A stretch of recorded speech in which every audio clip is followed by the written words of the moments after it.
রাষ্ট্র সংস্কারের লক্ষ্যে গণভোটে দেশের ৭০% মানুষ রায় দিলেও তা বাস্তবায়নে বাধা সৃষ্টি করা হচ্ছে বলে অভিযোগ করেছেন জামায়াতে ইসলামীর আমির ও সংসদের বিরোধী দলীয় নেতা ডক্টর শফিকুর রহমান। আজ মুন্সিগঞ্জে পুরাতন কাচারি চত্বর এলাকার রয়্যাল পার্টি সেন্টারে জেলা জামায়াতের বার্ষিক সদস্য সম্মেলনে প্রধান অতিথির বক্তব্যে তিনি বলেন, অতীতে বিভিন্ন সময়ে গণভোটকে স্বীকৃতি দেওয়া হলেও 2026 সালে নির্বাচনে গণভোটকে একটি রাজনৈতিক দল অস্বীকার করছে।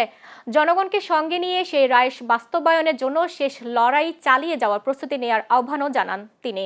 এছাড়া দেশে চাঁদাবাজি ও সিন্ডিকেট ব্যবস্থা সাধারণ মানুষের জীবনকে দুর্বিষহ করে তুলছে বলেও অভিযোগ করেন জামায়াতের আমির।